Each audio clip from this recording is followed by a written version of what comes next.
हाय, मैं हूँ सुरेश मेनन एंड आज मैं आप लोगों से बात करने वाला हूँ about education. Education is very important because हम सब सोचते हैं कि कुछ ना कुछ करना चाहिए देश के लिए एंड सब लोग कहते हैं कि मेक इन इंडिया, इंडिया से ही तो सब कुछ बनना चाहिए, इंडिया में बनना चाहिए, इंडिया से लोग साइंटिस्ट बनेंगे, ये बनेंगे, वो बनेंगे। ये सब सच है, लेकिन एजुकेशन कितने लोगों को मिलता है? हमें मिल जाता है, बहुत सारे लोगों को मिल जाता है, लेकिन ऐसे बहुत सारे बच्चे हैं जिनको एजुकेशन नहीं मिलती।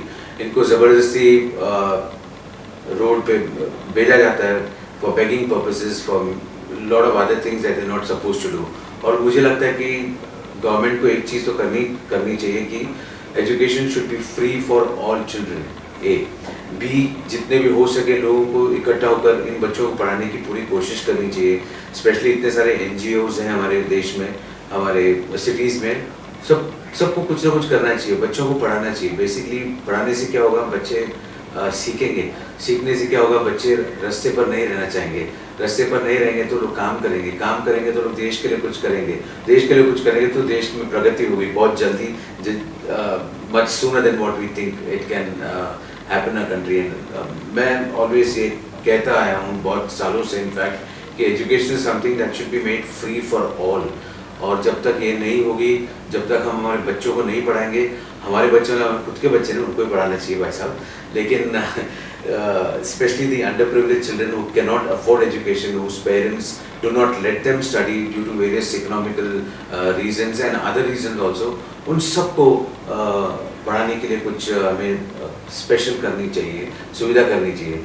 सो आई फील कि ये जो फिल्म के ट्रेलर आप देख रहे हैं अभी इस वक्त, you have to understand the bigger thought in it, and I really congratulate the filmmaker for making such a film in such a sensitive manner, and I wish her all the best, and I wish that all of you will watch this trailer and understand what this film is trying to communicate. Please do watch this film. Watch the trailer, enjoy.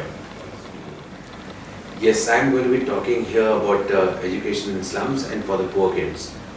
How many of us actually think कि वहाँ पे पढ़ाई हो सकती है? होती है? Yes होती है, लेकिन कितने सारे बच्चे जाते हैं पढ़ने के लिए? बहुत कम।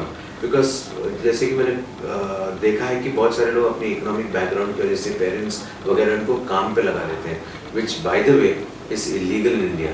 हम बाकी सब चीज़ों के लिए आवाज़ उठाते हैं कि फला हीरो ने बहुत कम कपड़े पहने हैं, ऐसे ऐसी फिल्में बन रही है, लेकिन कभी हम ये सोचे नहीं, स्पेशली जो बहुत ज़्यादा आवाज़ करते हैं जिनको, क्योंकि उससे उनको मिलता है थोड़ा सा बेनिफिट्स, लाइक फॉलोअर्स, ट्विटर पर उनके बारे में बात होती है, लेकिन जब बच्चों के बारे में आते हैं सब चुप रहते हैं। They don't mind. गाड़ी में चलते हैं तो बच्चा आके वहाँ पे खिड़की कटरा के कुछ पैसे मांग रहे हैं।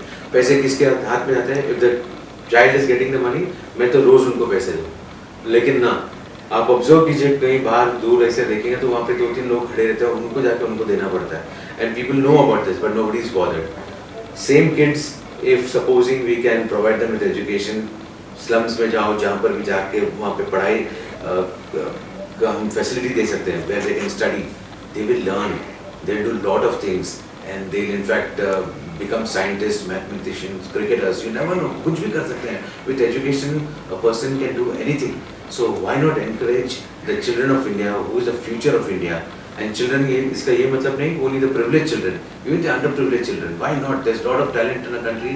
बहुत सारे बच्चे हैं जो पढ़ाई के माध्यम से बहुत आगे बढ़ सकते हैं। ऐसा नहीं कि हम किसी को रोकना चाहते हैं ना, तो क्यों किसी को रोके? सबको पढ़ने दो, पढ़ाओ और पढ़ाइए, और प्लीज़ मुझे ज़्यादा मत देखिएगा। Thank you.